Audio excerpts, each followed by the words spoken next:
This is part two of He Said, She Said, How Death Lost to Walter and Christy. It's better not to see life as it is, worthless, full of accidents, washed and burned like some cast-off wood. People have no regard for your unplanned destiny and see no value in your having just appeared like the broken part of another's discarded things. 7 months after my death, while I was trapped looking at my remains, the sheriff in New County found a badly decomposed body. It wasn't mine. Nevertheless, they called Dad to ask him for my dental records. He took them to Conroe's office. It was a premonition of what was going to happen when the little dog finally brought them my skull. It was a practice drill for Dad. The remains they found had belonged to a store clerk who had been abducted and murdered in Houston, and his body dumped in New Caney. Then in November, the sheriffs found another body near Conroe. Mom and Dad were not notified about that body. The sheriff knew it was not me. People disappear. I disappeared. For my family, it had the same impact as death. But they never got over it. Christy left too. She called Dad a few times after she was hurt by me and said she wanted her stuff. Mom had cleaned it, packed it, and Dad took it all to her grandmother's house. Her grandmother died soon after. Christy moved, and Mom and Dad were unable to find her or to see the children. And they hired an attorney to help them restore their grandparent visitation rights. In November, Christy sued them because they owned the car I was driving when it ran over her. She said they should have known I would do that and not let me use their car. And State Farm defended them. The trial was to have been in August of 2003, but the insurance company decided to settle out of court. Christy complained so many times to the local police about their not finding me alive that they told Mom and Dad's lawyer where she was, and one of the deputies served Christy the notice of the contempt of court suit they had filed to enforce their grandparent visitations. A few days before Christmas, Mom and Dad took presents to Christy and to the children. Christy had just moved into a mobile home about 1 mile from their house. The children looked healthy. The place was a wreck, but it was expected given the difficulty of Christy's life. She expected to cash in on the auto insurance claim, but her out-of-court settlement went to reimburse Medicaid and to pay her attorney. She was supposed to have gotten $2,000, but the defense of her contempt of court for failure to allow visitation with the grandparents left her money with her attorney. The attorney for State Farm gathered several volumes of evidence against Christy from California and from her medical records, and the information turned out to be valuable in a way Mom and Dad never expected. At the contempt hearing, Christy agreed to comply with the visitation orders, and Mom and Dad began to see Alan and Billy every other week. Oceana was not part of the original order, and they decided to wait until she was a little older before trying to gain visitation rights for her. Christy's attorney helped them get her an apartment in a HUD project in Cleveland. It was walking distance from the schools and all of the services she needed, and her neighbors seemed to be both helpful and friendly. The boys made friends with some of the other children, and two of the neighbors provided transportation to Christy when she needed to go places. At the end of July 2003, Dad went to pick up the boys at their apartment. Jerry Jones, Billy's father, was visiting with them. He had driven from California and had been staying at the apartment for about a week. He told Dad that Christy was at the doctor's office with Oceana. Dad took the boys as usual and did not give any thought to the encounter. Chapter 18.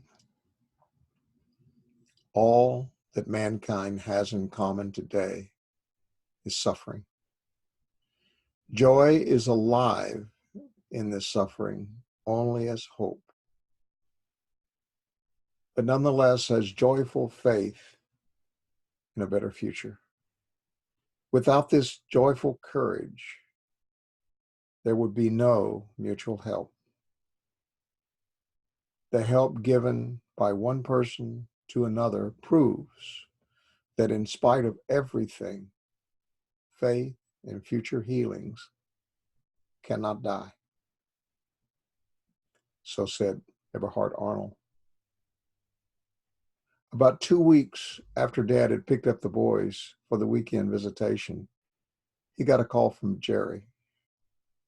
Jerry had returned to California and had just received a call from one of Christy's neighbors.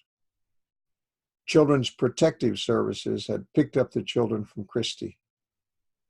She had had another baby on July 25th, 2003.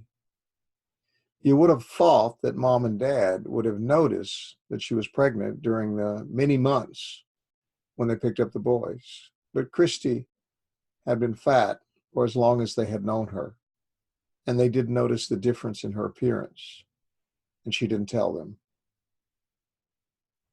The reason CPS had taken the children was that a neighbor had told them the baby was very sick and looked starved. CPS investigated and took the baby immediately to Texas Children's Hospital. The baby, Donnie, had a birth weight of 8 pounds and in 2 weeks had lost 1 pound. He was not eating. He had a severe diaper rash and thrush. And the pictures of him that were shown in court made the lawyers cry out loud. The CPS caseworkers questioned Billy and Alan about the baby, and the boys said that their mother had told them that Donnie was going to die, but that it would be okay. Christy had taken the baby back to the doctor twice. The doctor had changed the formula and prescribed some medication for the thrush.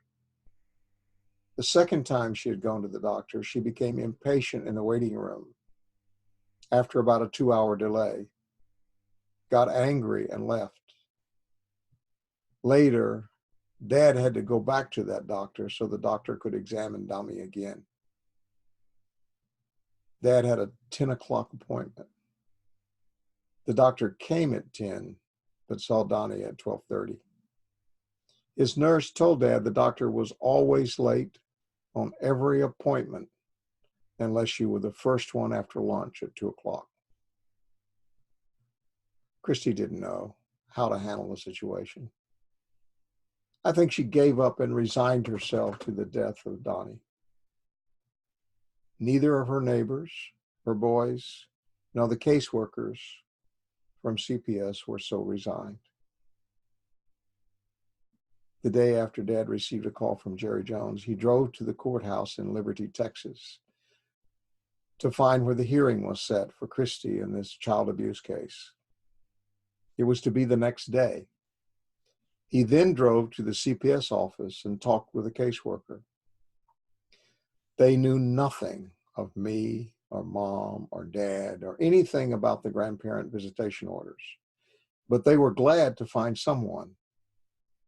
Dad then contacted his lawyer, Mary Cooper, and asked her to write a brief to join with CPS in the suit the next day.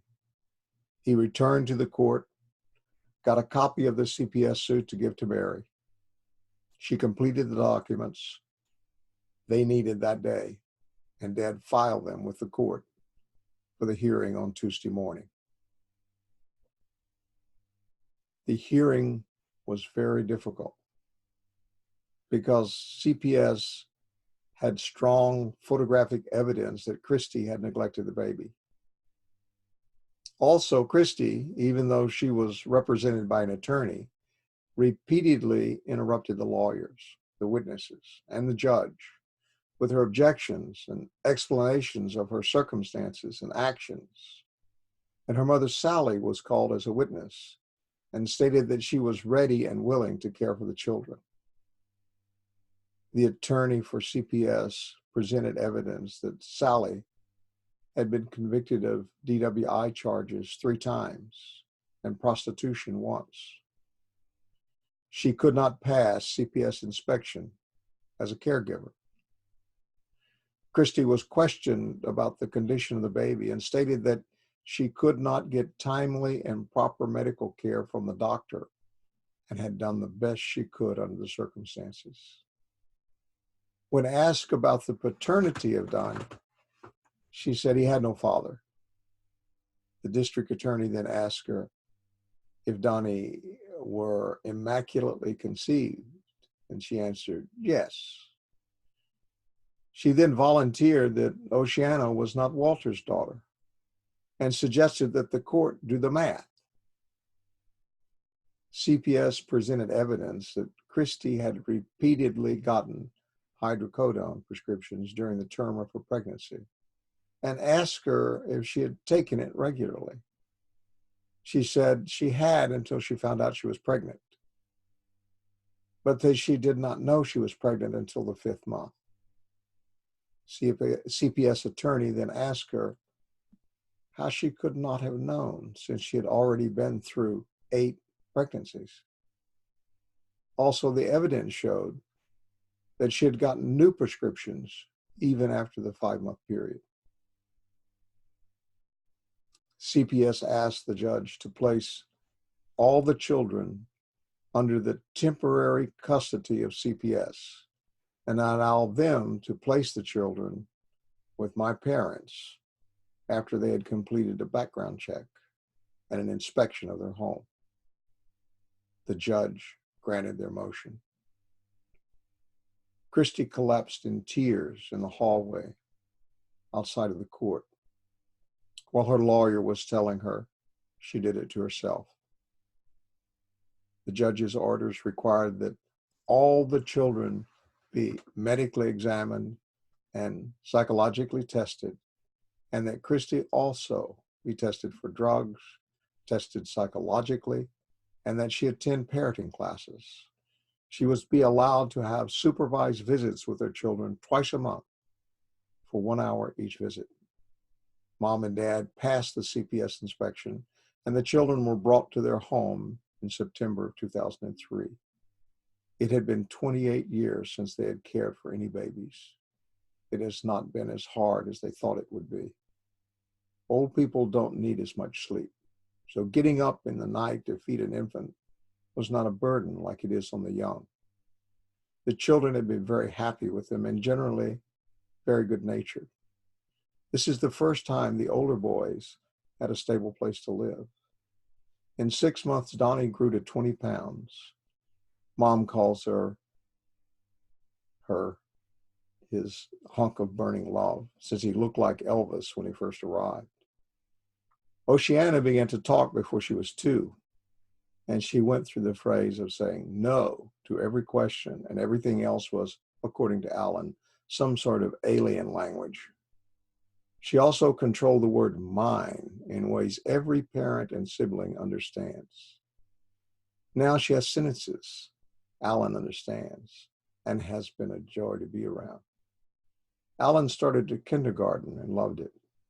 He's very smart and makes friends at school very easily. Mom helped Billy to read and do math. He was at pre-kindergarten level and is now about 2nd grade, even though he's in the 4th grade in the public school.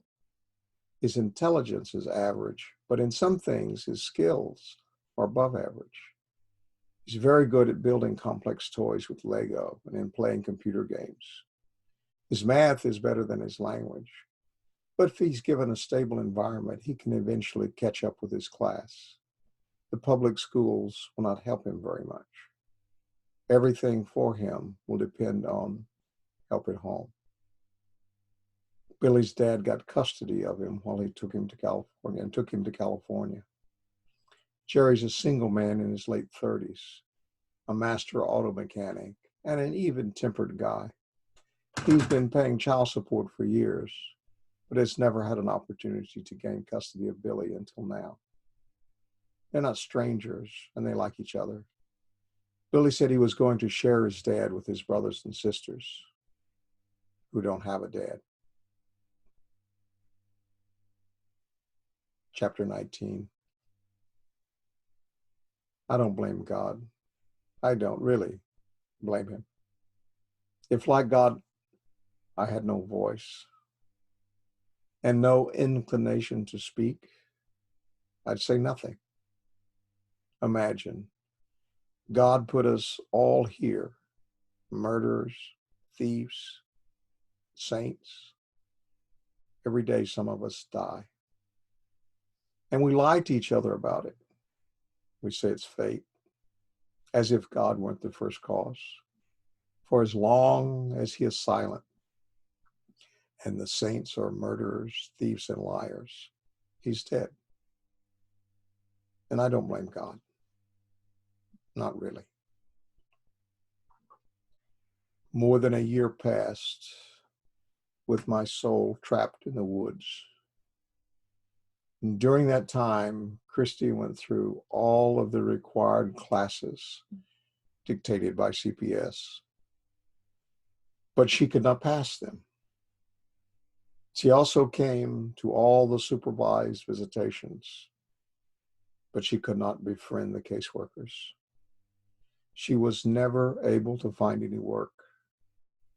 She lost her HUD housing. Finally, she got pregnant again, delivered the child on the kitchen floor, and CPS took that baby away.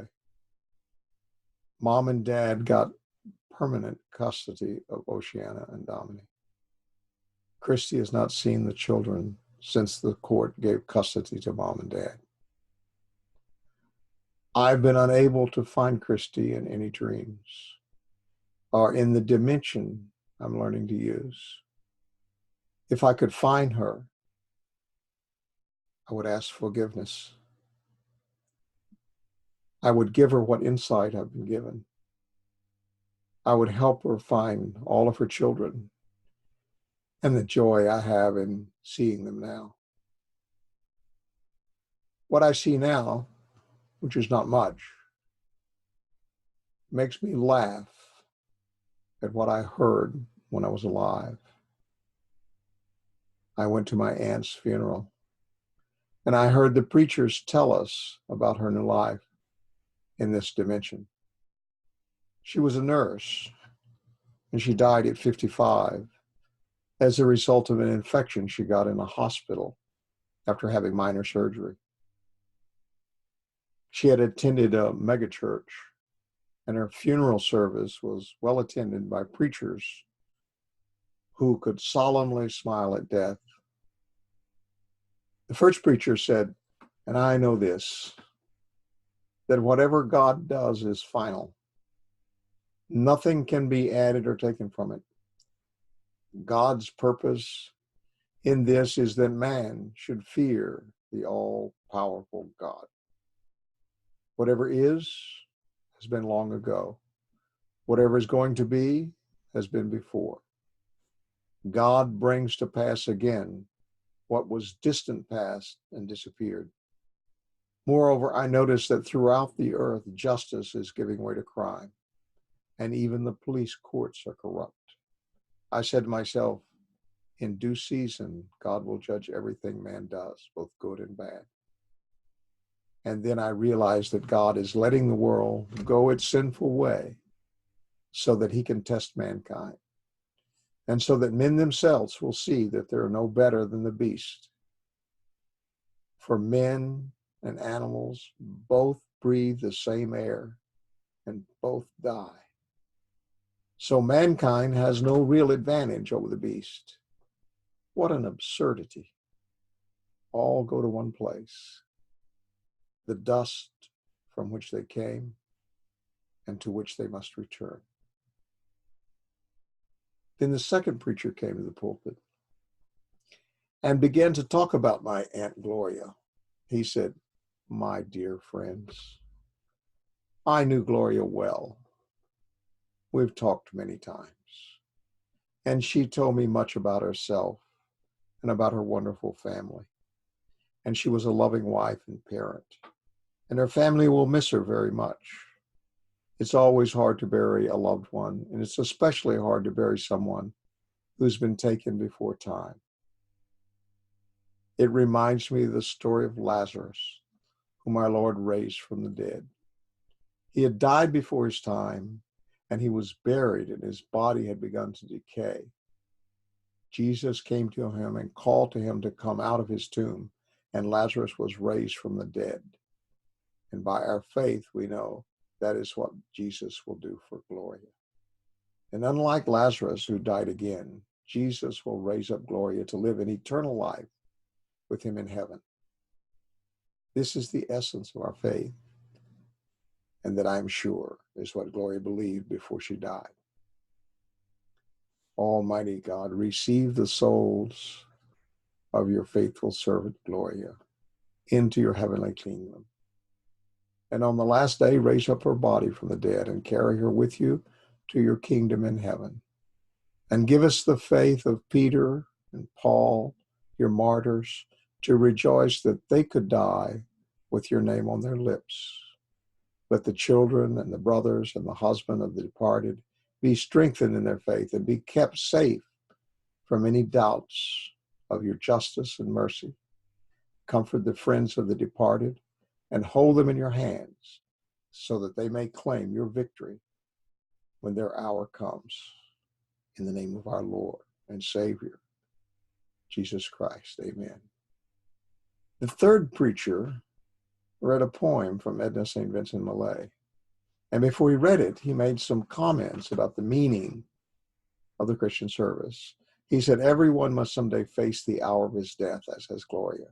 And we are never prepared. No ritual, no ceremony, no amount of consolation from another will make that hour easier or the passage to eternal life more certain. You die alone, with or without your faith. We Christians have faith in God and a hope in the resurrection and in the life of the world to come. We've seen the prefigurement of this future life in the story of Lazarus, and we have heard the good news of our new bodies from our brother Paul. And now we're witnesses of the faith of this departed soul, and we are certain she will rise again and join with other Christians in God's heavenly kingdom. That's why we have this service, to be witnesses and to strengthen our hope in the resurrection.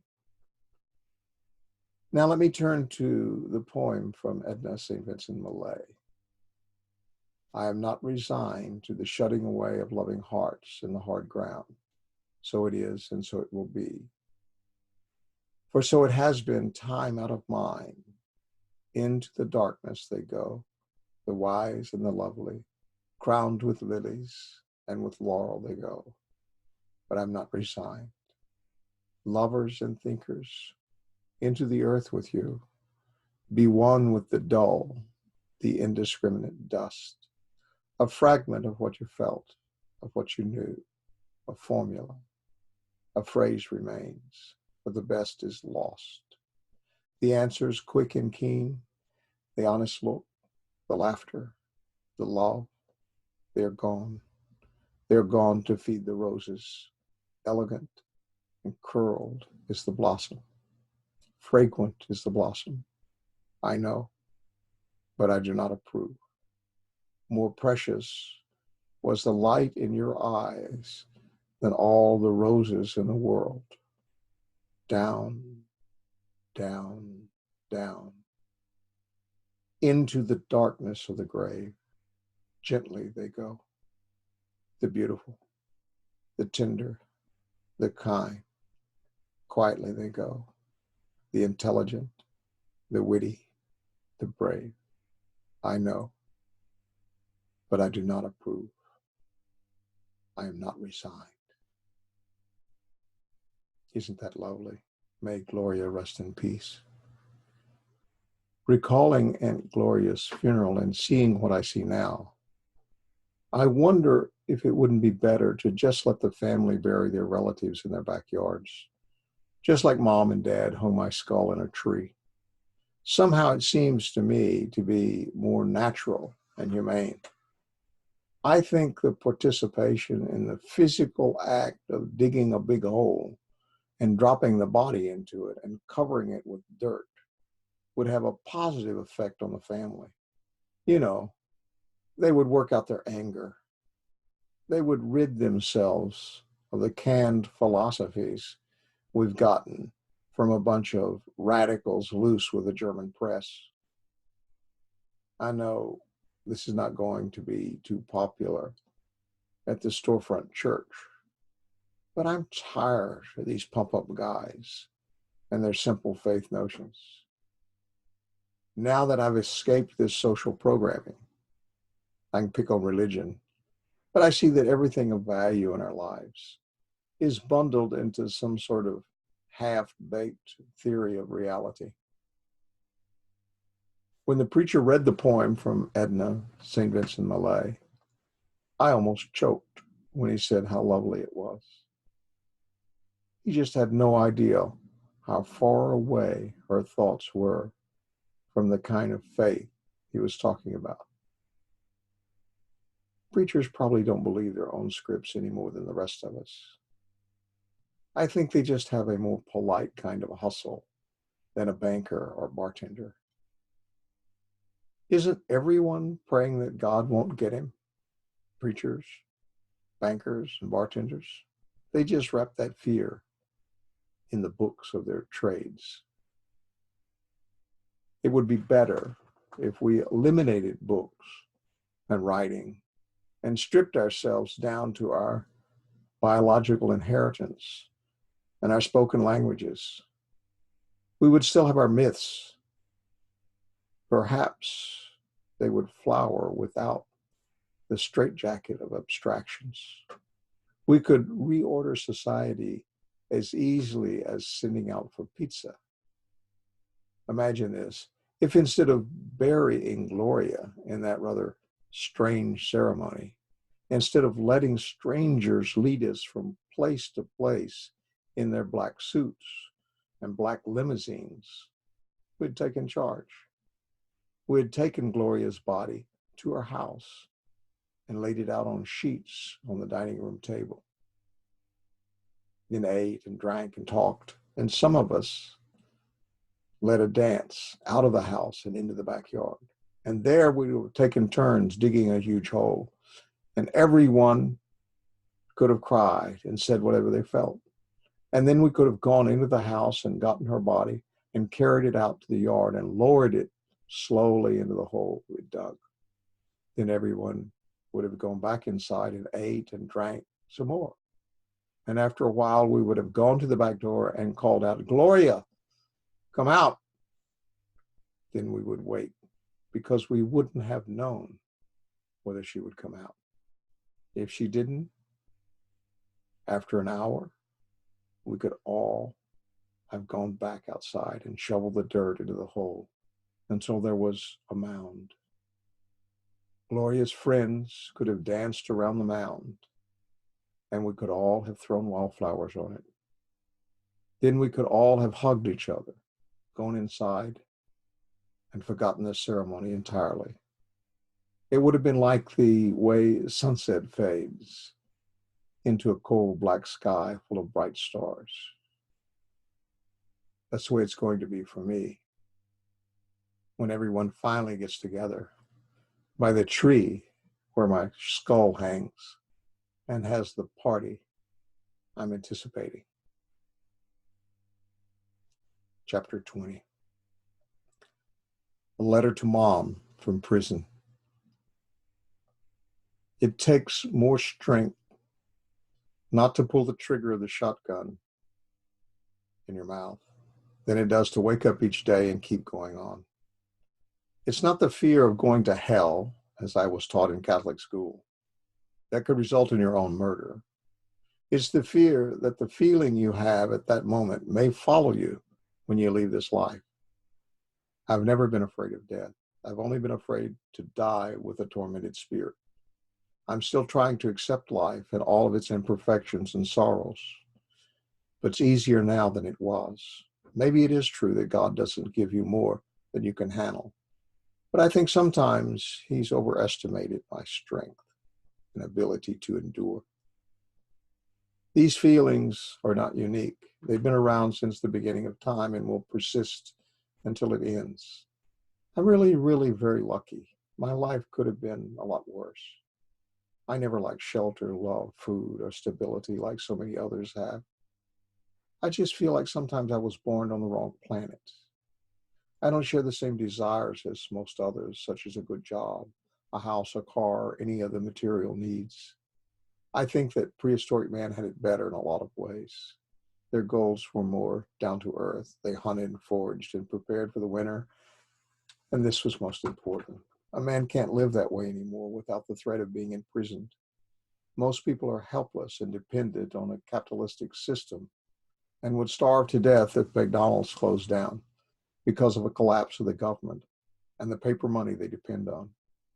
History has taught me that no government lasts forever.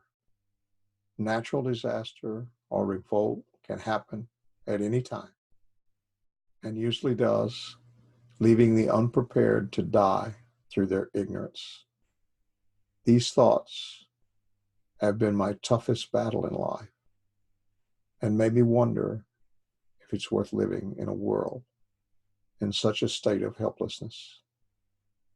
So, with the thought of my children and the fact that there are some unselfish, caring people out there, I continue to persevere and take what comes along. My earliest memories are of my great grandmother.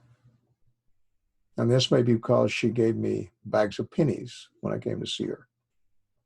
Her daughter, my grandmother, said that whenever my great grandmother would give me a cookie, I would always bring the first one to her. I can't recall my motives, except that I probably liked her best.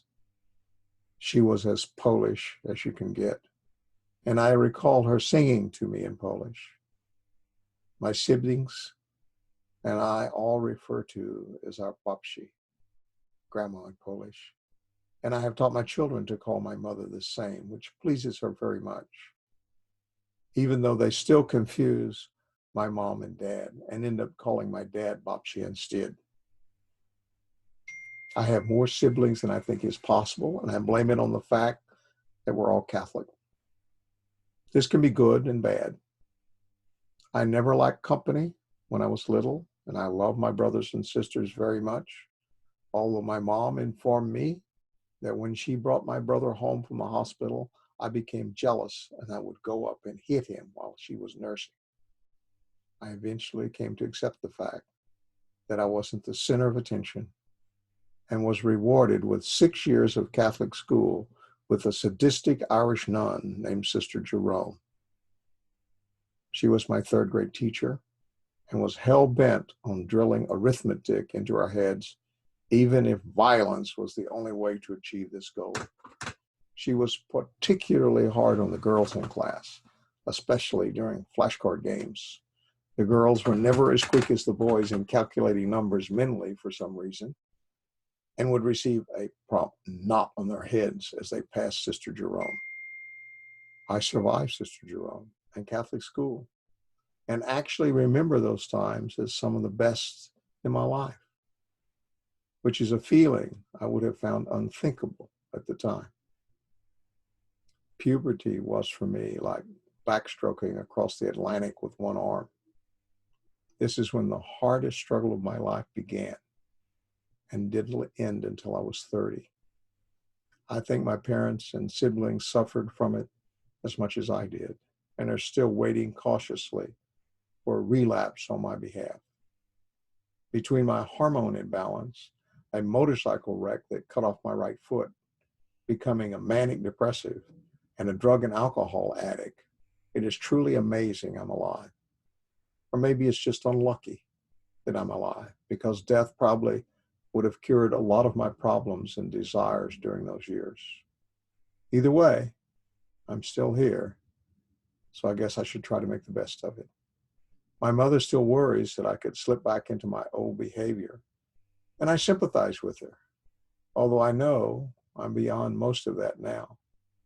So I think I'll give her a nervous twitch or stare off into space every now and then, just to keep her on her toes. I wanted to self-destruct back then and often went out of my way to do so. Being manic and alcoholic didn't help much either. I think I'm better for it now because there's almost nothing that can shock or worry me anymore. So thanks to all my family for not hog-tying me and mailing me to Siberia, although I'm sure this was considered at the time, and seeing me through 18 years of hell.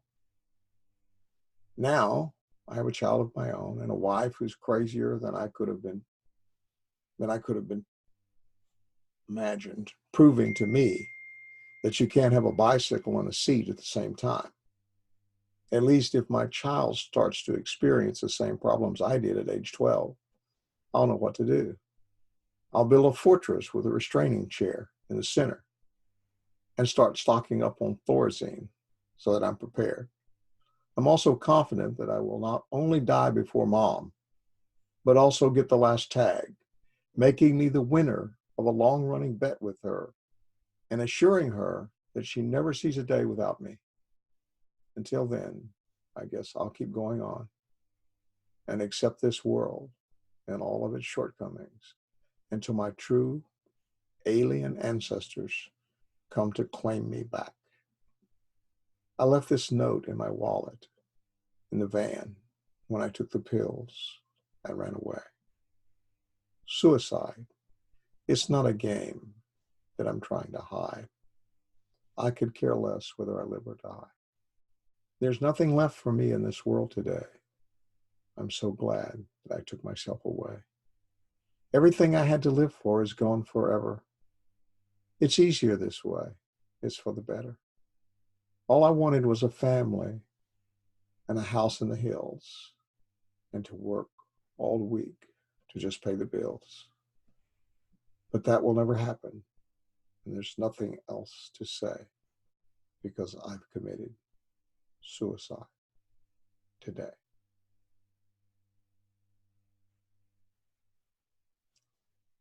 Chapter 21, Christie's version of He Said, She Said,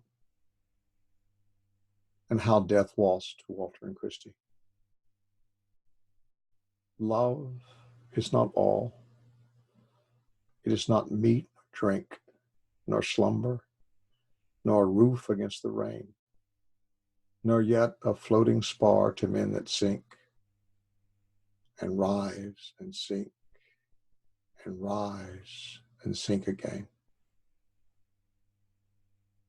From Edna, St. Vincent Millay. Christie said, I like the beach. I don't often swim there because the water in Oceanside, California is cold. I like it because of the constant breeze from the sea and the warm sand and the ambient sounds that block out the sharp voices and the crying that has filled so much of my life.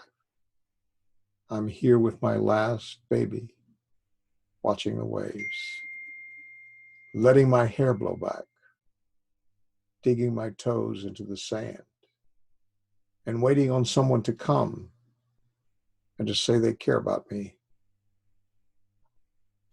I first came here when I was just 15 years old, but I was much older. I grew up early. I had to. There was no choice. Mama didn't make enough money to care for my older brother and me. Sometimes she would put a box of crackers and a water bottle in my crib and just leave. And sometimes my grandmother came and got me before the day was over. I had a lot of messy diapers, but I could get them off sometimes. I didn't know my daddy very well, and he was never there to help. When I was 12 years old, I knew the men that Mama knew, sometimes just as well as she knew them. I was a looker, sort of big, not cutesy, fresh, soft, easy to please. I was tough though, which is why I left. There were people to go with, people from Oceanside, party people, older than me, but not that much older, and not even as wise about all kinds of stuff, and not that tough, not a survivor. I met Kevin at Mama's house, a place that was deep in the woods of East Texas. God, I liked him. He could really make love. He liked me too. I was good at everything, except not always. Sometimes I got mad. That was natural for me, of course. And I wasn't someone who had to lie to make someone else feel good. I could take care of myself even then, even now on this beach with this last baby. I wish it were real. It looks real and it feels good, but it isn't like the others. I had 10 of them, all of them so good, so pretty, so smart. Had each of them for a long time. I still have them now, right here on the beach with me in my heart.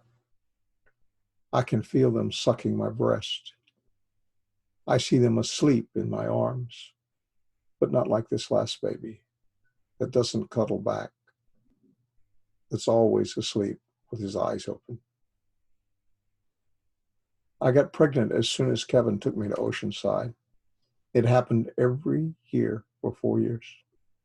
We had an apartment about 10 blocks from the beach on Vista Oceana. Living there wasn't too hard, and every baby I had was perfect, and I was nearly perfect.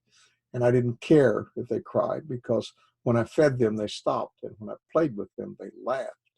And I didn't leave them in any crib with a box of crackers either. And I kept them clean and all dressed up. And all of us ran on the beach, my 3 boys and my little girl. Kevin found somebody else. He liked to fuck, you know. And we were in California Nation. That's what I do here, you know. And in Texas, too. I got mad. Too mad. I kicked his ass. And he kicked me back. We still stayed together for a while. But I found another, better man, John, who made me pregnant again. Then Kevin threw me out. And he and that bitch he was fucking kept my babies. The law wouldn't let me come back. Screw the law, I said. But I was broke. And I had to move in with John.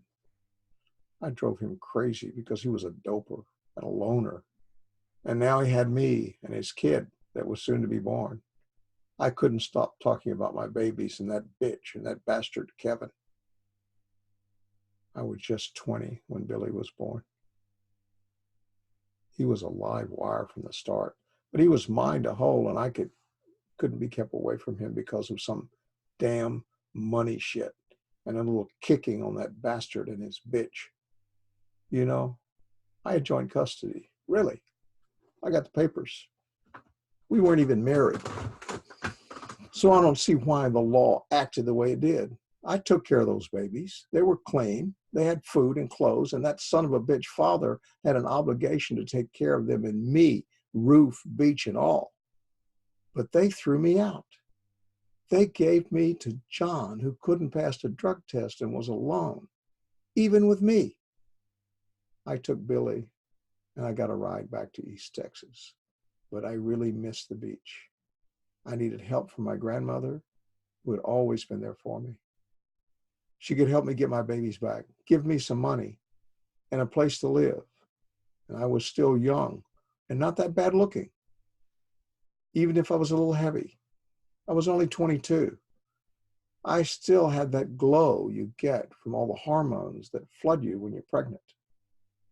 There were opportunities in Texas, and no good ones in Oceanside. Chapter 22. Back to Texas. Love cannot fill the thickened lung with breath, nor clean the blood, nor set the fractured bone. Yet many a man is making friends with death, even as I speak. for lack of love alone. Nothing changes. 6 years had passed and Mom was still hustling a buck any way she could. Grandma was there though, and she put me up as always, even with a 1-year-old in my arms. Grandma's husband was a drunk, but otherwise he was harmless. He wasn't like Grandma's first husband, a fucking bastard who beat her. Mama used to have to get under the house to get away from the fights. But one day he went too far, and Grandma put a bullet through his chest and dropped him like a rock. The law didn't say anything. They knew Grandma was just trying to keep from being killed. And her kids were under the house. And there was nothing else she could have done. She sure didn't look that strong, but you can never tell. I'm like Grandma. I don't run away from trouble either. I just never had a gun. Even if I had a gun, I wouldn't use it. I don't drive either. I want to, but I can't. I couldn't get a job and take care of Billy, but I helped out, mostly odd stuff in the neighborhood. Mrs. Carter, Grandma's neighbor, was old, and sometimes I had to sit with her. Her husband had died, and she was in pretty bad shape and couldn't clean and cook and that kind of stuff. And I could take the baby with me, and she liked to play with him. God, I missed my kids and the beach and everything, but not those two worthless bastards that threw me out. At least John didn't get Billy. And here's nothing he could do about me taking him to Texas. Ha, the law. Can't be everywhere. And they don't really want to waste time on a crazy woman and their babies. But what do you think happened when I showed up in the old neighborhood? There was Walter, a friend of my older brother. He lived right next to Mrs. Carter's house. I remembered him from the pot parties my mother had. He and my brother would try to play guitars and sing. They were terrible, but they were fun to party with. And Walter was good looking, big muscles. He was smart. After I went to California, Walter had gotten in trouble over drunk driving and had been put on probation. Still, he'd gotten his GED and he'd gone to college for 2 years. And he kind of stood out in our group because he read and knew all that book stuff. Anyway, he was living at home, but had a job at the college cafeteria because he had gone to chef school after he got his GED. And he was on the outs with his parents most of the time. And he lived in their old house on the front of their property. And his parents stayed in town most of the time, just to be away from him, or so he said. Walter and his dad had been going at it since Walter was 13. He had trouble in school and had taken a knife with him for protection. And he started showing it around, which got him kicked out. And after they kicked him out, he cut the tires on the car of the principal. And that was the last straw. The school's not going to take him back. And when his dad picked him up from the school, he threw Walter into the backseat of the car and yelled at him about the cut tires and the knife. And when his dad started the car, Walter got a battery cable from the floor and put it around his dad's neck from behind and began to choke him. But he decided not to kill him. He still had some sense of not going too far. About 2 weeks later, he decided he would kill him. And he took a butcher knife from the kitchen and backed his dad from the house. His mother saw what was happening and threw his dad a French rolling pin she had in the kitchen. And when Walter tried to stab him, his dad hit him on the head with the rolling pin. And Walter said he fell like a rock, paralyzed on his right side. His dad thought he had killed him. Walter recovered in about a week from the head injury, but he didn't really recover mentally. And that's why his parents left their house rather than confront him. It wasn't all the time that things were sideways. And often they would be in the same house for weeks before Walter would go off mentally. I didn't know any of this stuff at the time I returned to the neighborhood. I was innocent. Well, as innocent as I could be under my circumstances. Billy and I moved in with Walter. I got pregnant right away. Walter's mom and dad decided to come back to their house, and his dad said he would rent us an apartment if we would move out. We took him up on the offer and found a pretty nice place in Cleveland. We lived on the food stamps I got and the money we got from hawking stuff we'd stole from Walt's mom and dad. Walter found work as a carpenter, and he felt good about it for the first time in years. Walter's dad gave us his '87 Ford, a trailer, and some tools, and he paid the rent on our apartment. I grew bigger and finally bore my sixth child, Alan. And he was a big and healthy and very pretty. And in the hospital, I raised hell with the nurses and threw my food tray on the floor. You know how they look at you when you're on welfare? Even when you're poor, the food service doesn't have to be bad.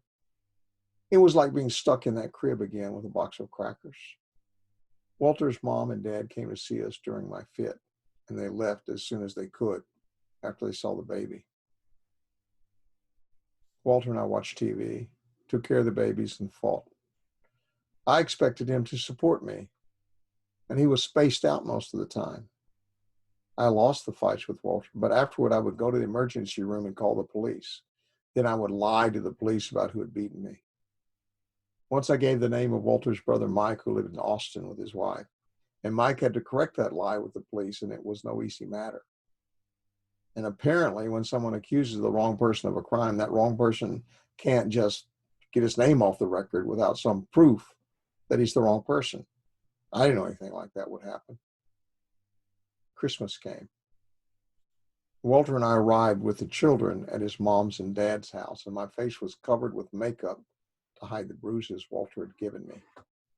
The family gasped and swallowed and shuffled their feet and wondered what the hell kind of people we were. We didn't give a shit. Everyone else had it made. We did what we had to do and what we wanted to do. Walter's mom and dad had 16 acres in the quiet woods. But where their house was located, it went underwater during the floods. They decided to build a new house on the highest spot they had seen when the water had risen. And they paid Walter and some other carpenters he worked with to help them with the construction. Walter was very good and very strong, but he was still angry with his dad from all that had happened years before. And sometimes Walter worked, and sometimes he pretended to work. Years before, when Walter had attempted to stab his dad and had gotten clubbed, his dad had resolved never to engage in physical violence again, regardless of the consequences. So Walter tested his resolve. He and his helper had built the foundation of a deck in front of the living room of the new house. And Walter's dad said it was done. But he told them they had to fix it. Walter got very angry about having to do the work again and blamed his dad for the mistake. He said his dad gave poor instructions. Walter refused to help. He said the work was good enough. The helper and his dad started to fix it. His dad told him he should go home and come back when he was calm again. And I suppose Walter didn't hear the part about coming back when he was calm, because he took his dad's order as a threat to fire him. And he picked up a survey stake, walked quickly toward his dad, and tried to hit him in the head with the stake. His dad blocked it with his forearm, and his arm broke with a loud snap. Baton break, as the doctors called it. The helper yelled at Walter not to do it the whole time, and Walter was going toward his dad. The helper took Walter home. His dad went to the hospital and told them he had fallen off a ladder. His arm healed. Walter's mind healed a little. A few weeks later, he went back to his dad and helped him finish the house. It took about 6 months. It's a very interesting place. Later, he built a house for me too, but I never got it. Chapter 13. to California and back. It may well be that in a difficult hour, pinned down by pain and moaning for release, or nagged by want past resolution's power, I might be driven to sell your love for peace, or trade the memory of this night for food. It may well be. I don't think I would. Edna St. Vincent Millay. I still miss my older kids, and I talked Walter into going to California. He thought he could escape his probation problems, and I thought I could be near my other children. I assumed that Walter could find carpenter work there and avoid the probation officers in Cleveland, and we could fix our relationship. We left a few days before the probation officers were to arrest Walter in Cleveland, and it was amazing to me that it took so long for the officers to even try to arrest him. He had ignored them for 2 years, and they knew where he was. They'd changed his probation officer 3 times, and I guess he just got lost in the paper shuffle. Our trip to California could have been better accomplished in a covered wagon. The car and the trailer were loaded to the gill, and the car overheated in the Arizona desert. And Walter's dad wired us money for radiator repairs and a motel room. And he thought the babies might die there. His cousin's baby had died going through that desert in her car. It made him worry, spurred him to send us some more money. When we got to California, we stayed with my ex-common-law, Kevin, for about 2 weeks. And Kevin and Walter got into a fight, and Kevin told us to leave. And Walter never really looked for a job, but told me he couldn't find one that paid enough to get us a place to live. We camped out in a motel. We fought again, and I wanted to stay, and I wanted Walter to do something to make that happen. And my kids were just down the street, and I could see them when I wanted, and nobody could stop me. Why shouldn't Walter get a job and make us alive? Why not? That was the fight, and I was right. The police arrested Walter, and then they released him. And a few days later, they found out he was wanted for probation violations in Texas, and they arrested him again. They held him for extradition by the Texas court, but the Texas court did not respond, so they released him again. I gave up arguing with Walter about what he could do in California. We packed the car and went back to Texas. We lost half our stuff. Walter told his dad he was going to turn himself in to the law when he returned, but he did not. We rented a trailer house near Cleveland, and Walter started back to work as a carpenter. The law could wait. When we first moved into the trailer, I had words with the landlady over the electric bill. The landlady had a policy of collecting the electric bill each week in advance of the due date. So if a tenant skipped out, the owners would not be stuck with an unpaid bill. The weekly bills got very high, and I thought we were being cheated rather than that we were using so much electricity. Next, the stove caught fire because of bad wiring, and the conflict with the landlady got worse. Then I stepped on a weak board on the porch, and it broke, and I hurt my leg. I called the landlady, and she took me to the hospital. I don't drive, you know. Finally, Alan, our baby, fell out of the back door while I was in the bathroom. And there's no back porch, and he broke his arm when he hit the ground. And then the landlady blamed me for not watching the baby. I was there. I didn't leave. I blamed the landlady for a missing porch and a bad door lock. At last, the police found Walter. They took him to Montgomery County Jail and set a bail that no one had a desire to pay. He stayed 3 months before he could get a hearing. Because he served so much time in jail, they reinstated his probation and medicated him for a bipolar condition that their doctor had diagnosed. He felt like a changed man, and he appreciated a new start.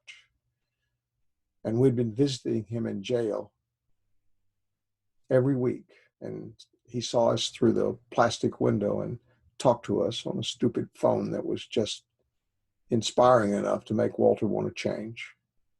He missed touching people. He went to work full-time as a good carpenter. He kept in touch with his probation officer. While he had been in jail, his mom and dad moved me and the children into an apartment near a school and stores. I started cleaning some apartments to make a little money.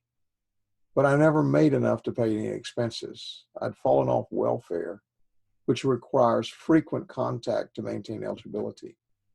And the welfare office was 30 miles away, and there was no public transportation, and I can't drive. I've always depended on others for wheels, and my demands are frequent, and my family does not always respond. When Walter returned from jail to the apartment, his mom loaned him her old truck so he could get work and the family could get around. We decided to get married so we could start a normal life. After 6 children, 4 of them lost, I thought getting married might give me some protection. He wanted to be my legal husband and the legal father of Alan. I was 26. We thought we were finally in control of our lives. And then Walter forgot the rules again. And I didn't really know what the rules were. Walter had hawked an old shotgun before he went to jail. It belonged to his friend Bubba. And he wanted to recover it and give it back to him.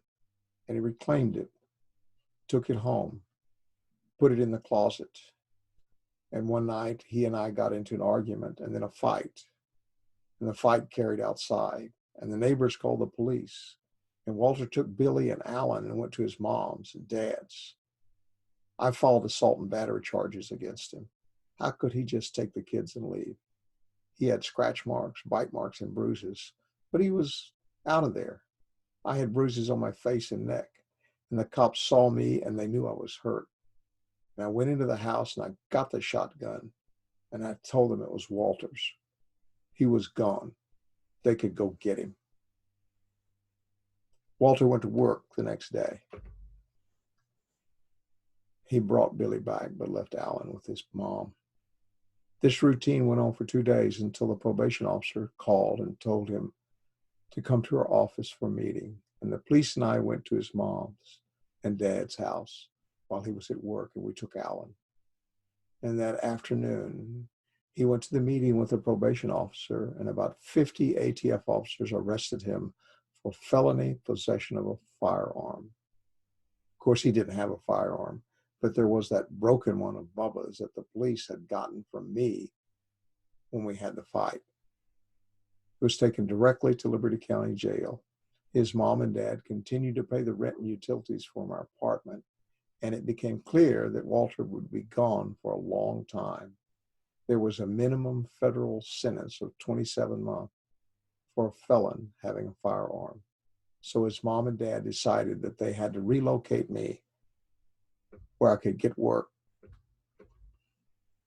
and help. At least that's how they saw it. I went along with the move while working on some way I could get back to Oceanside.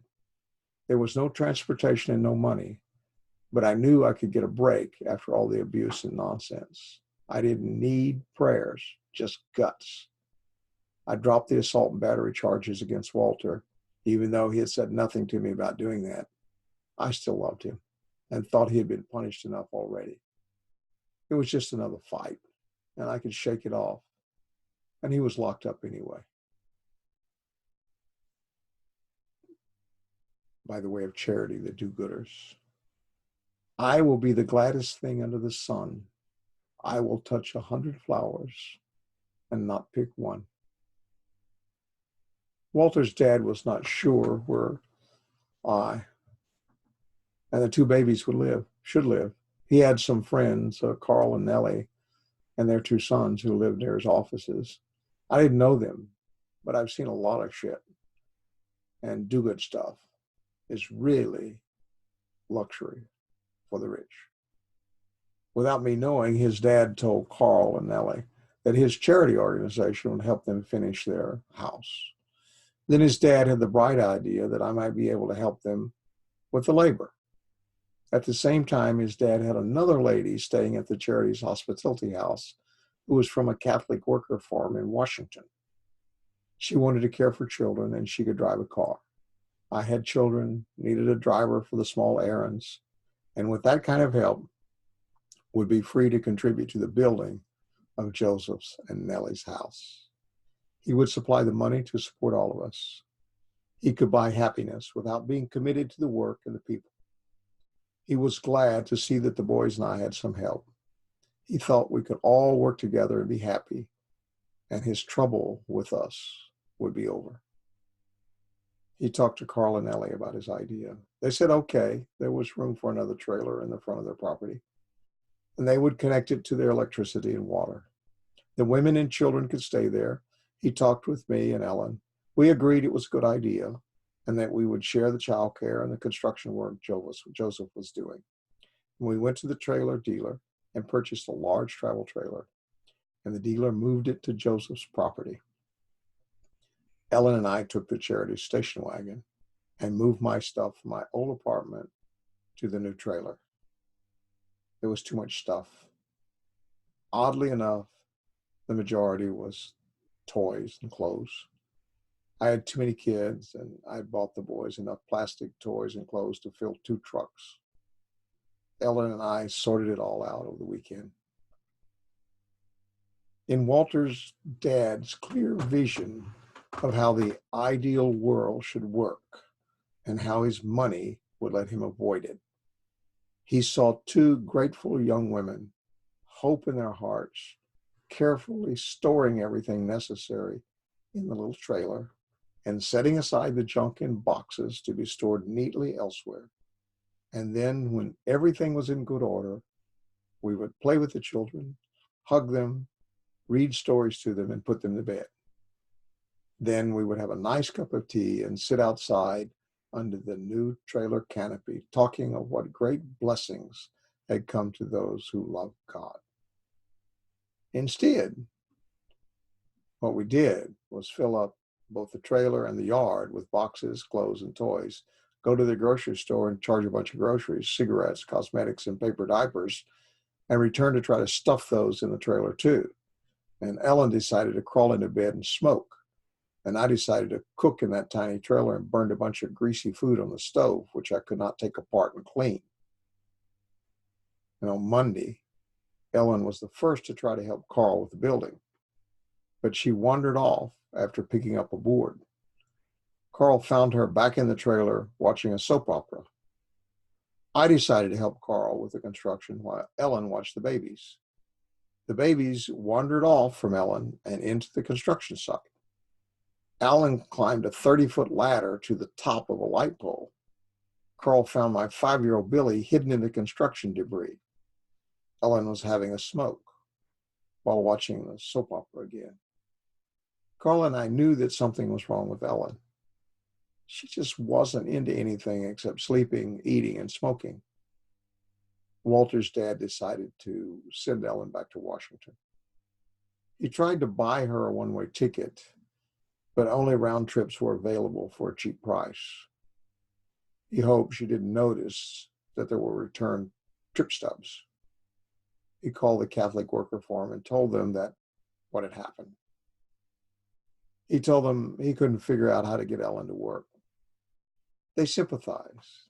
They said not to worry about it. If she showed up there, they'd see what they could do again. I was left taking care of the babies full time, and Carl was left without any help building his house. Also, Carl decided that the trailer needed a porch and a fence around it so the babies would not get into the construction site. I needed to go someplace every day, the store, the welfare office, or to the school.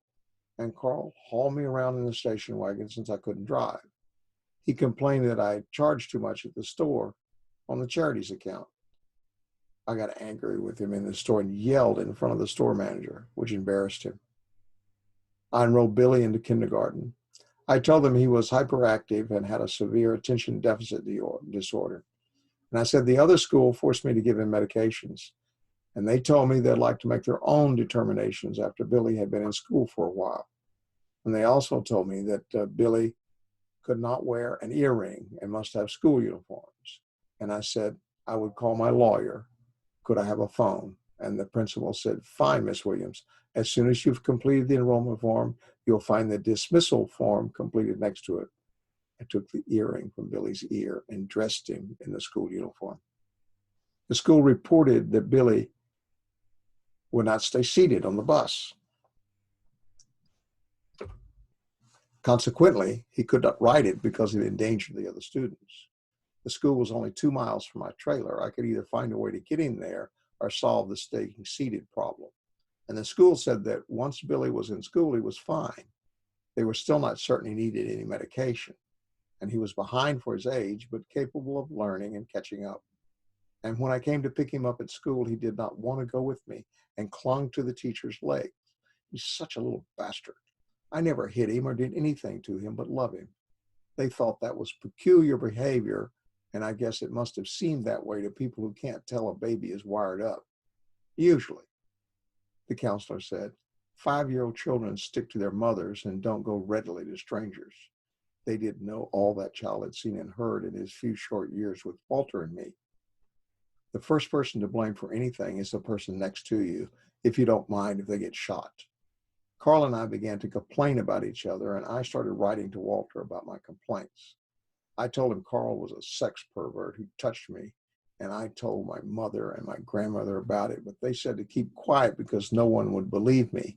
Carl said I came to his house half dressed and went around outside with almost nothing on and flirted with his teenage boys and abused and ignored my children.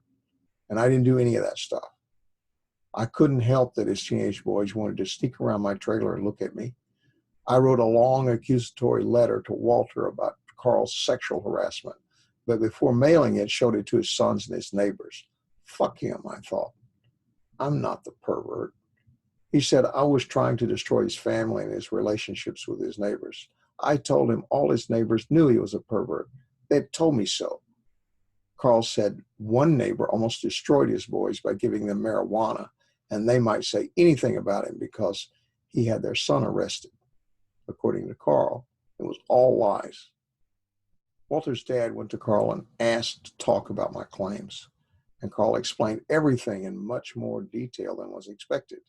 It went on, and he said he never touched me except to remove my leg from the gas when I was speeding while driving the car, and he couldn't get me to quit speeding. I don't drive, you know. He said I was forever parading around in front of everyone in my night clothes. He said he didn't want to have any woman but his wife, and he was crippled and he could not take that kind of talk. He said I promised his son cigarettes and cigars if they would go along with my story about the sexual harassment. He said I had to leave if I continued to interfere with his family. Then he started about how his wife had had an affair with a young man who was staying with him. It was a heartbreaker for him. But she had repented, and things were going well now. His sons had told him about it, and Nellie had admitted it. Walter's dad listened with a cloud over his head. He couldn't get out of his mind that I had said the reason Carl made advances toward me was to get even with his wife. How would I know about his wife? Did Carl tell me? Did his sons tell me? Now, Walter's dad had to unwind his supposed good idea. He had to find places where everyone could survive and be truthful. Or maybe he didn't. Maybe he only had to let everyone know what he was willing to do that he thought might help. Then we could take it or leave it. As usual, when you deal with the money, you take it. Chapter 25. On my own, almost, I will look at the cliffs and clouds with quiet eyes, watch the wind bow down the grass and the grass rise. Edna St. Vincent Millay. I got approved for welfare again.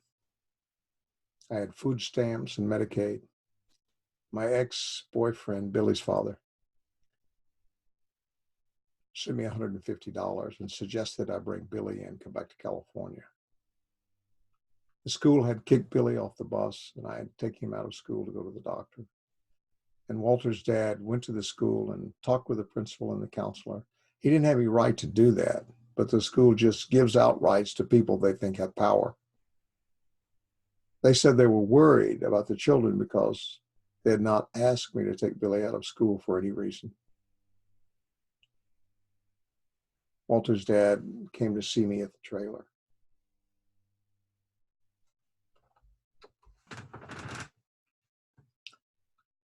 Carl had taken me and the babies to the doctor's office. He waited a few minutes and Carl returned alone.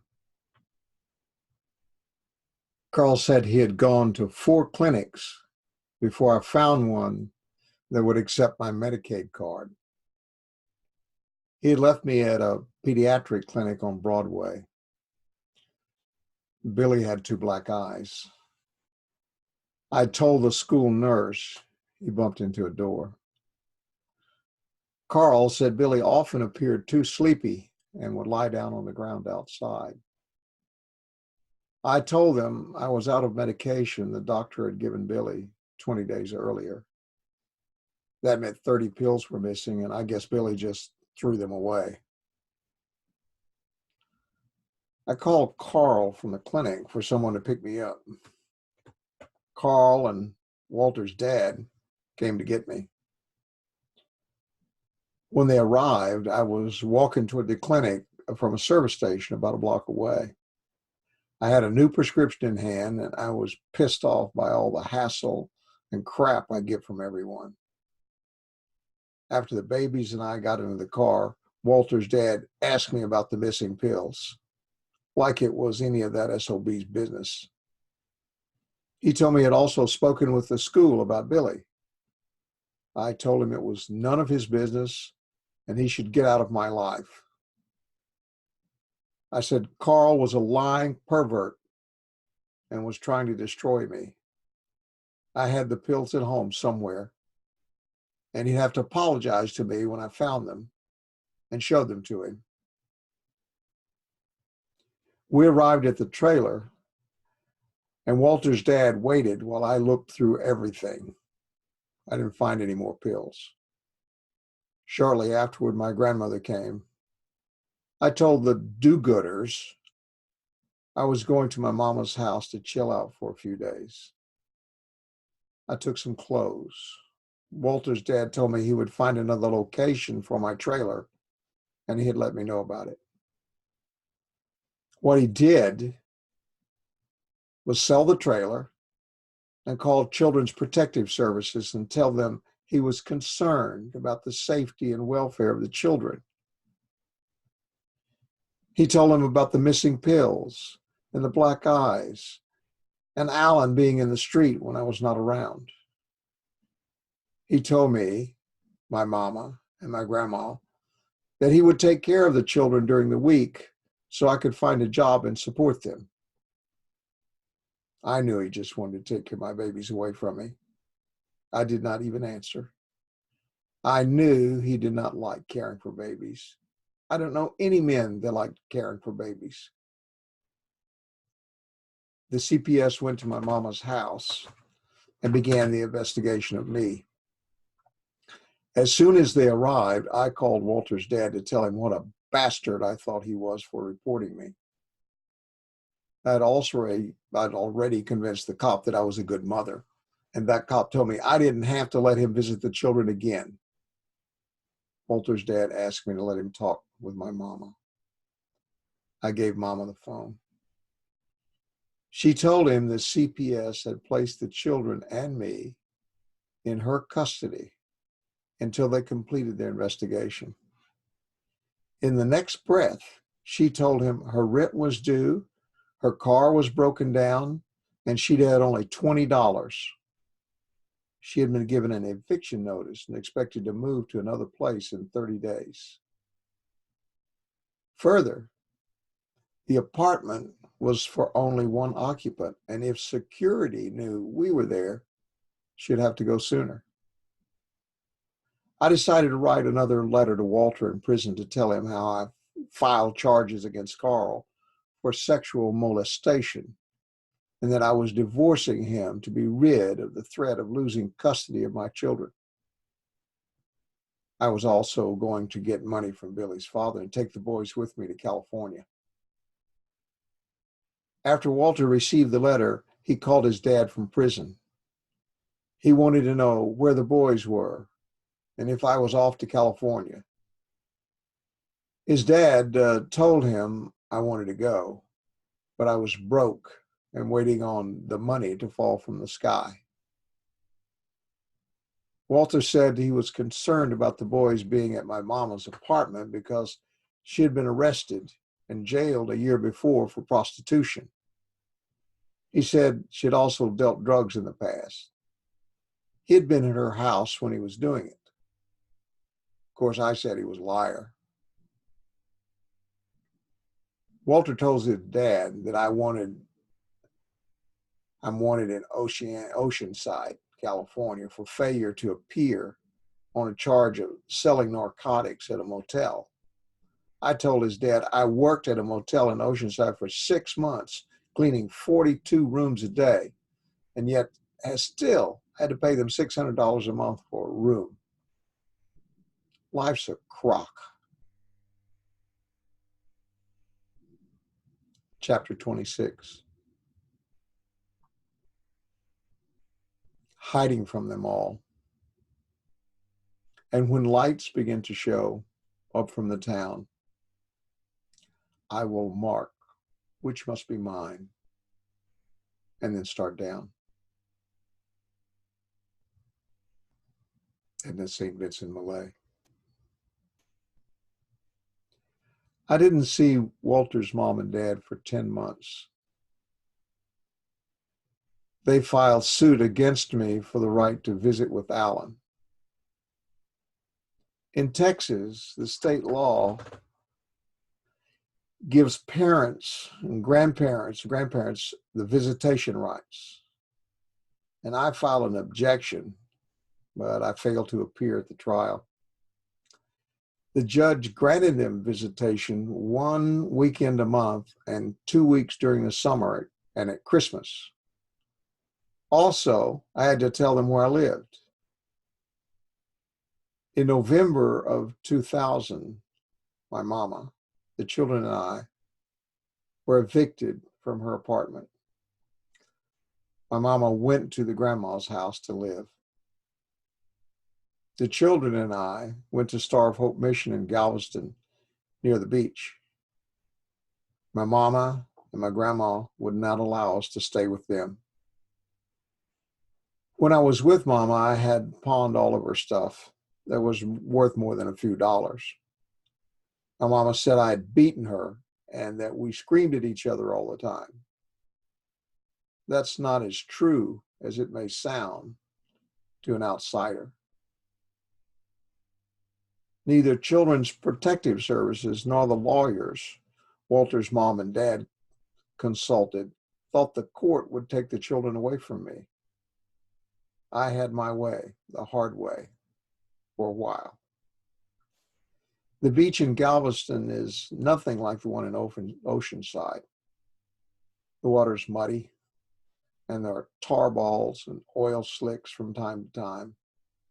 But there's a breeze, and the low sounds the water makes when the waves roll in. Being there was better than sitting in the Star of Hopelessness building all day. Taking care of 2 babies outside all day is no fun. Being alone is no fun. But sometimes you meet people.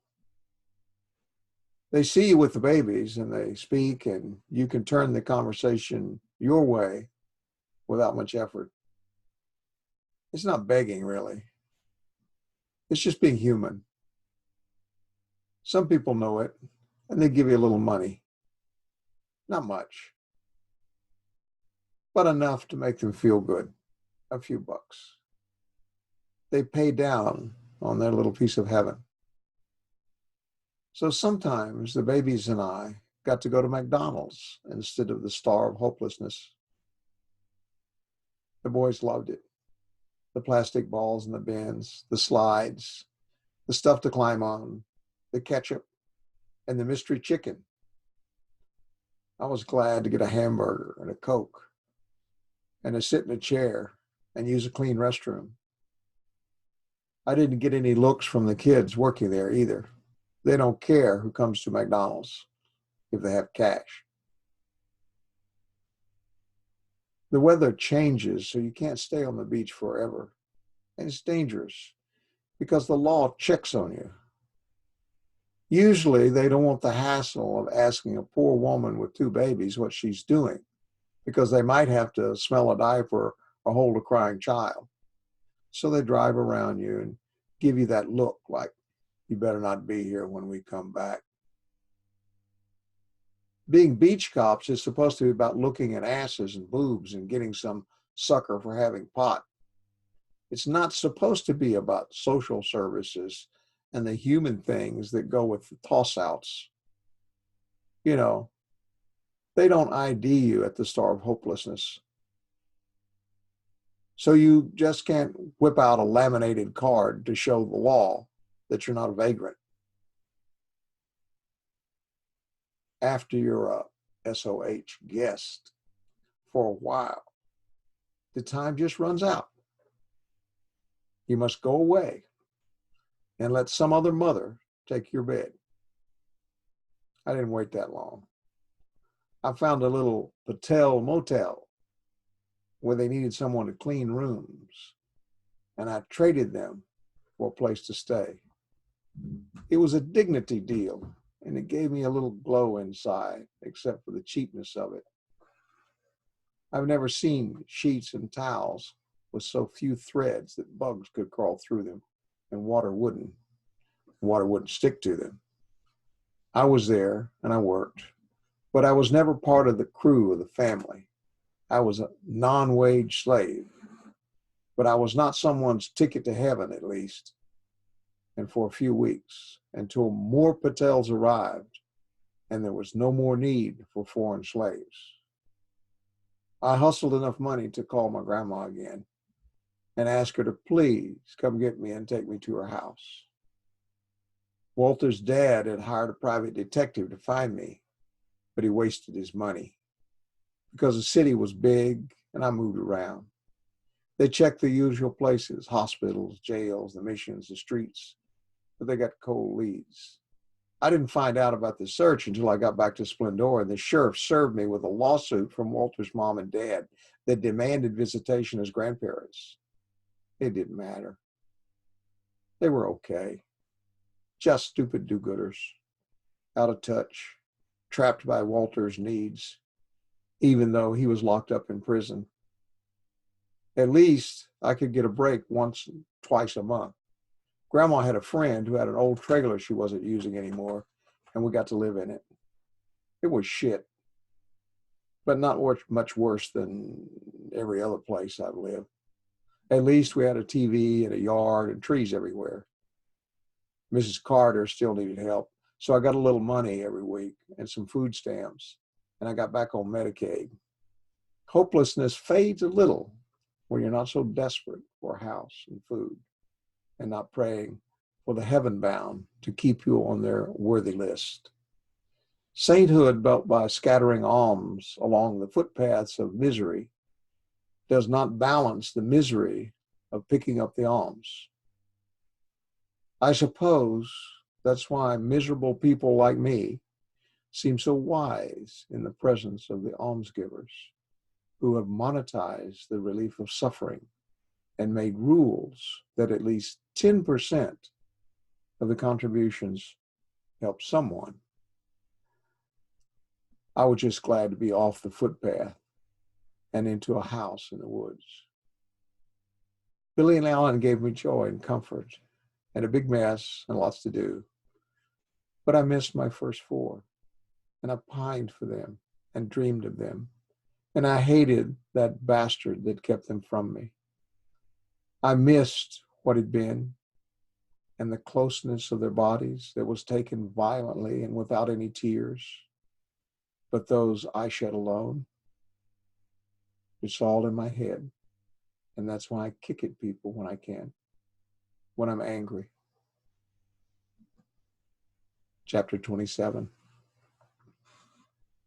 Respite. My candle burns at both ends. It will not last the night. But my foes, and oh, my friends, it gives such lovely light. Walter's mom and dad came right on schedule every month to get Alan. I asked them to take Billy too, or he would cry and be lonely. They took him once. They took them both.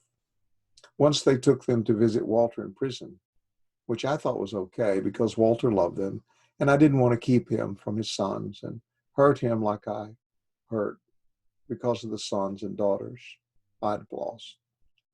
I was scared though, because they were powerful compared to me. And the little I had was being watched. They had ideas that the few genes they contributed to Alan made them responsible for someone who's not their own and who's wound into my life like a ray of hope and the evidence of my motherhood. They could never be for him what I am by nature and desire, regardless of how desperate my life is. I wanted them, and I didn't want them. What kind of slavery? That kind of slavery can't be broken at this time and in this place. I wanted to go to California so bad. Billy's dad, John, started coming to Houston to visit while Walter was in prison. But he could never get together enough money to move us all back to Oceanside. He started sending me $150 a month for Billy's child support. I wrote to Walter that I wanted to go back to California with John. He came unglued and demanded that his dad do something about it.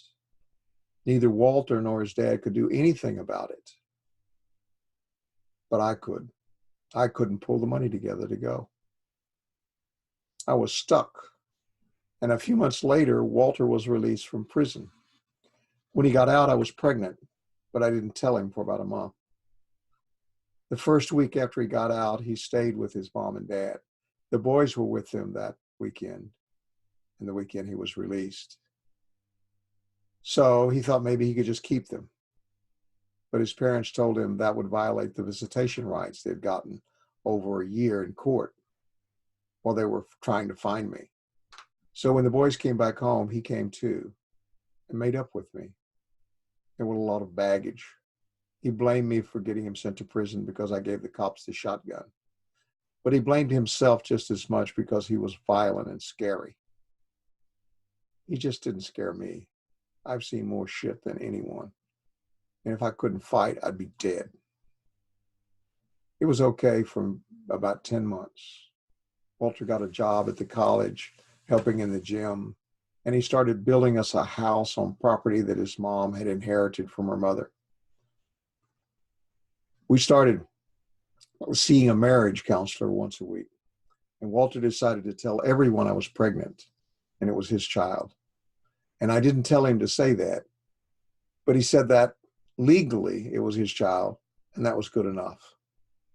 And when she was born, I tried not to list his name on the certificate, but I couldn't do it. We had a few words about it, but it passed. She was such a pretty baby, and I was so happy to have another girl.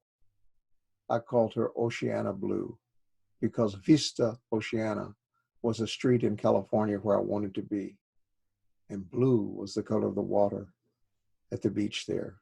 I think Oceana wanted to be there too, because when I said her name, she smiled and hugged me.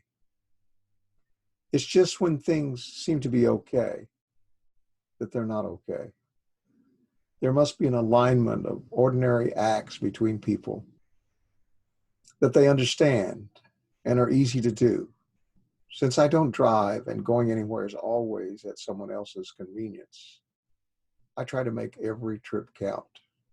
I don't know when I'll get another ride without asking or begging.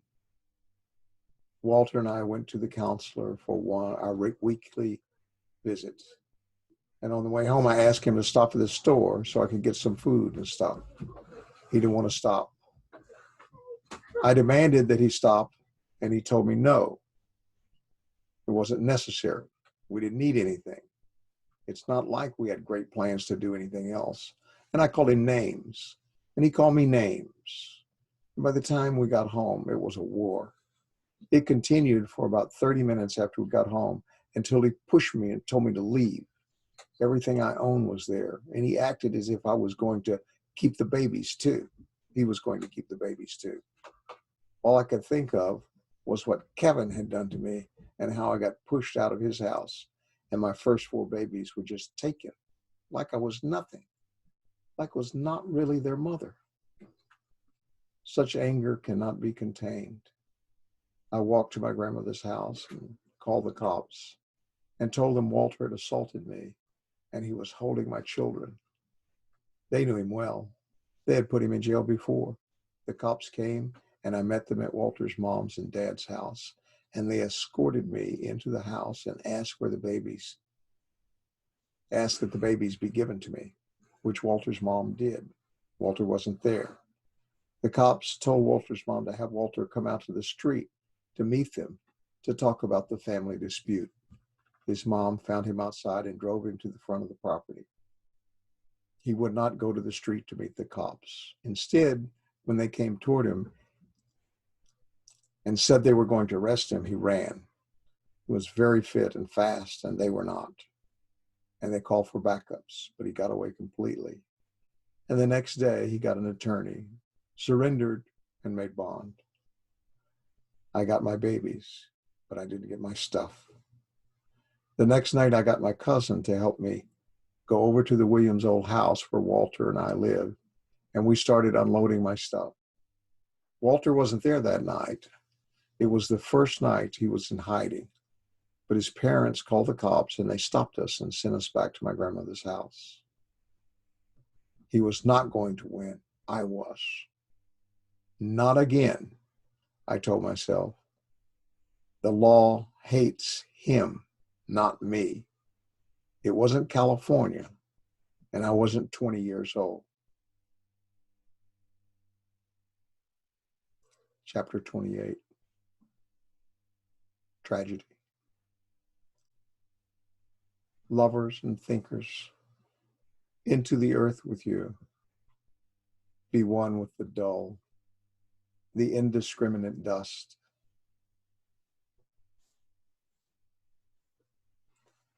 A fragment of what you felt, of what you knew, a formula, a phrase remains, but the best is lost.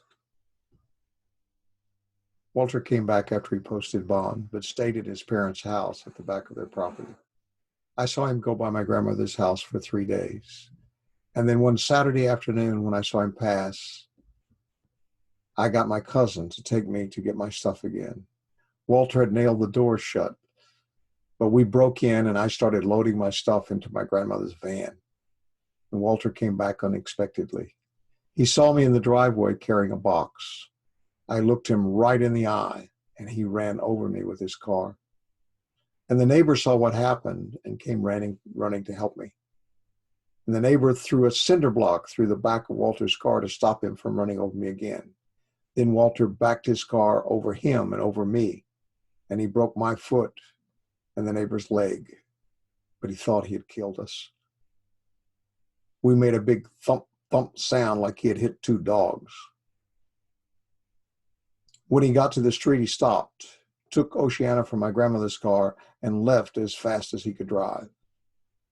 My grandmother was screaming, and the neighbor's wife was yelling for help and crying. I was afraid to move. I hurt all over my body. It took the ambulance about 20 minutes to get to the house. The cops got there first. They didn't do anything to help but talk on their radios. I guess they were sending out alerts about Walter. They assured me they would get him and he would go back to prison. They never did get him. About an hour after Walter had run over me with his car and had taken my baby girl, the cops got a call from Walter's aunt. She told them Walter had brought Oceana to her house and had left his car, taken a bottle of pills, swallowed them, and gone into the woods behind her house. She said the sheriff was searching the woods for him already.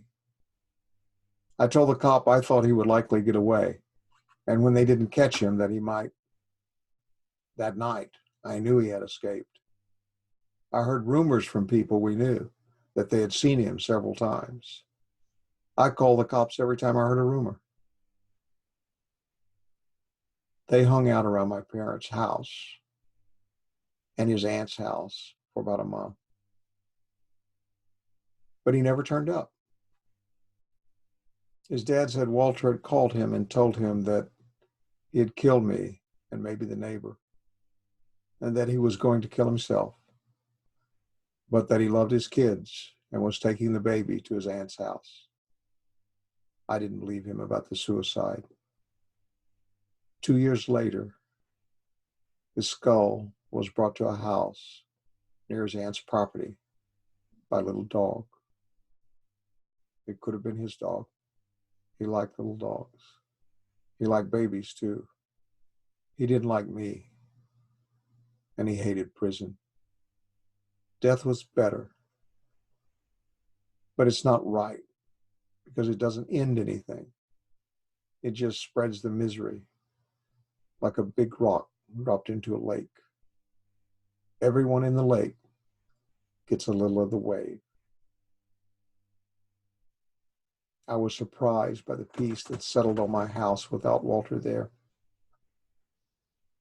After many years of trying to get a HUD apartment, I had finally qualified. And I, Billy, and Alan, and Oceana had a 2-bedroom unit right in the middle of town, walking distance from everything. After a few months, Walter's mom and dad found me, and they started seeing Billy and Alan every 2 weeks. It was okay. It was a break. Oceana liked them too. They held her and played with her when they came to pick up the boys. John started coming to Cleveland to see me. He was paying the $150 a month in child support and wanted to see Billy. He stayed with us when he came to town. He was still doing drugs, but he worked and he didn't bother him. And he wasn't an obvious drunk like he could have been if he'd used alcohol. No one knew for sure if Walter was dead. There was no proof yet, even though his dad had had 2 search parties look all over the woods around where he was last seen. He was fading from our memories.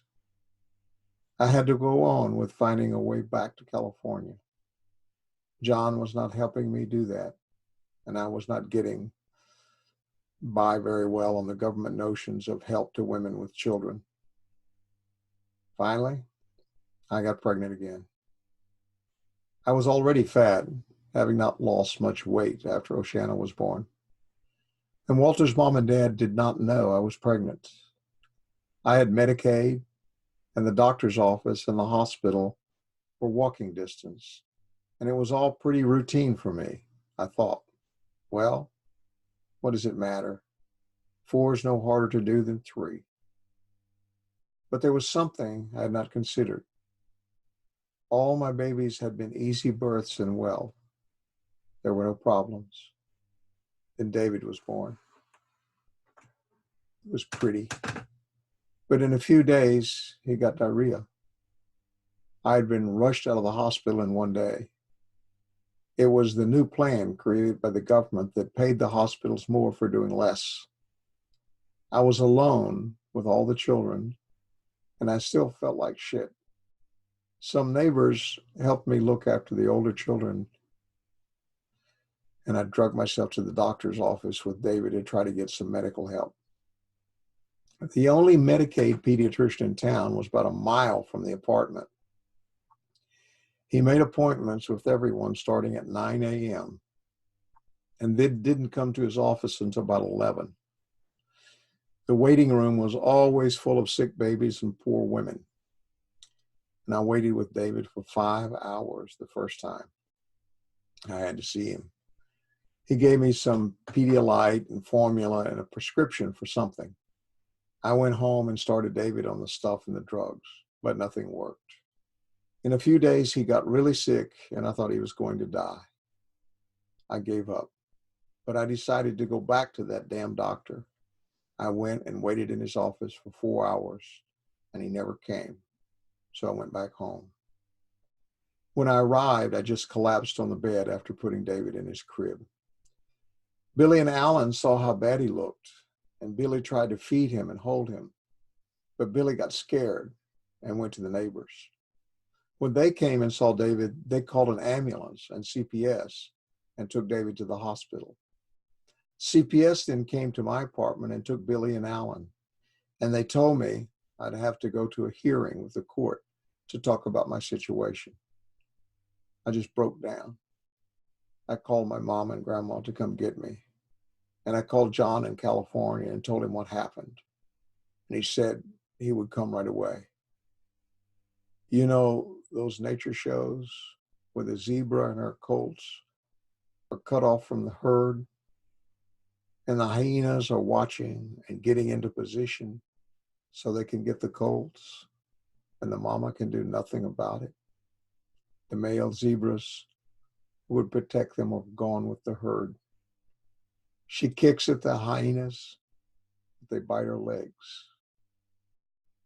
But it's her colts they want, and she gives up, and the hyenas win. I didn't know John would betray me. I guess I didn't know how much vengeance he had for my taking Billy so many years before. When CPS took my kids, John called Walter's dad and told him. I lost to the money. I know I might have lived in such a way as to have suffered only pain, loving not man nor dog, not money, even feeling toothache perhaps, but never more than an hour away from skill and Novocaine. Fountain, I've cried to that unbubbling well. I will not drink of thy water, yet I thirst for a mouthful, not to swallow, only to wrench my mouth in peace. And while the eyes of the past condemn, the eyes of the present narrow into assignation, and worse, the young are so old, they are born with their fingers crossed. I shall get no help from them. Edna St. Vincent Millay. Ordinarily, a woman like me gets a break in dealing with the law because they're busy and you're not worth the trouble. But when the do-gooder sees a chance to grab some babies and has a little money to do it, you're fucked. The court set a hearing just 3 days after CPS took my kids. And if all had gone as I expected, they would have returned them to me because I had the support of my mama and grandma and a place to live, and I could have explained about David and that no good doctor and my frustrations and the fact that I'd always taken care of my kids. But when I got to court, there was Walter's mom and dad, their lawyer with a lawsuit in hand, and a bunch of papers saying my mother had been arrested for prostitution and that I was wanted in California for drug violations. Further, the law passed around pictures of David taken at the hospital after they admitted him, which caused the women lawyers from CPS to cry out loud. I didn't have a chance, and I didn't even get to defend myself. I got mad because I knew the setup, but I should have cried and begged. And when the judge granted the motion to give custody of all my children to Walter's mom and dad, I went into the hallway, fell on the floor, and cried beyond all control, as if someone would hear and care. They didn't. I got what they thought I deserved. I wasn't the hyena. They were the hyenas, all of them, the heaven buyers, the Tari, the justification for the angels' fires. I was alone for the first time in years in a HUD apartment that was too big for me. I still had some friends. I had my grandma and my mama, who both loved me, but didn't know what they could do. They watched over me like when you check on someone in a nursing home to see if they're still alive and can still remember who you are and what you're doing. CPS set up a bunch of rules for me to follow and classes for me to attend so I could rehabilitate myself, sort of get off of the Group W bench. When I went to the classes, they allowed me to visit for an hour with my children, except for David. And they watched me, and they made notes about how a woman who had 8 children behaves when left alone with 3. In the end, they didn't think I was motherly enough. When they brought the children, I always had a change of clothes for them. I redressed them the way they should have looked. No one understood it. They thought I was just playing dolls. After a year, we went back to court. And the money came in suits and nice dresses, the educated class. And the judge listened to my half-assed lawyer, and he listened to the part-time grandparents. And that judge gave away my children, all of them. He said I wasn't their mother anymore. He lied. Fuck them all. I wasn't dead. I had not forgotten how children were made. So I found a live sperm donor. I had to stay away from the doctors and the hospital, and I had to do this last baby myself. I felt good. Nobody could control me and what was mine. But when the baby came, I got scared. It didn't feel right. I called 911. But before the ambulance arrived, I delivered on the kitchen floor. And they took me to the hospital, and then they called CPS, and they came to the hospital and took my last baby. I was damaged, and it was over. My desperation to be a mother, somehow, somebody cared about, was over. I made it back to Oceanside, but there's nothing to do there but walk on the beach and beg and sell some pot. And I bought this doll that looks like a real baby. It's a prop, really. Most people don't know. I'm not holding a real baby. They talk to me. They buy a little piece of heaven. It makes them feel good. I laugh sometimes, but mostly I cry. Today I had a little extra shit with me, and this guy and his girlfriend came up to my bench and started asking me about my weed. I'd gotten some from them a few weeks earlier. They thought I should give it to them, but that was my income, and I couldn't give it away. The guy just walked off. He was already high, and he wasn't up to a fight. But the little bitch pulled out a penknife and stuck it in my arm. I got her by the hair and bounced her off the ground so hard she started screaming. And then I kicked her in the face, in the butt, in every goddamn place I could. The guy must have seen it, and he went for the beach cops. And they came running and pulled me off her and cuffed me. They could see I'd been stabbed in the arm, but they thought I'd started the fight because the bitch said I did. She just said that because she thought I owed some weed to her, and she wanted to get it back. They took me to jail, but they had to take her to the hospital. Imagine sticking a penknife into me. What a joke. My husbands couldn't even kill me with a car. As usual, I went to court with another half-assed lawyer they assigned to me. He didn't really give a shit what had happened. He had already talked to the DA about a deal. They would give me 5 years probation if I pleaded guilty to assault and battery. If I didn't take the probation, I had to serve 14 months in jail. I took jail because it was over faster.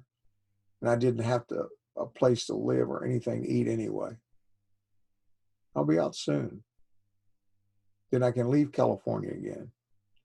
My kids here are all grown, and they don't visit me either. I'll go to Texas. Maybe I'll get to see some of the younger ones. My last one is 11 years old. Very pretty. Very smart. All the children have been that way. Very pretty. Very smart.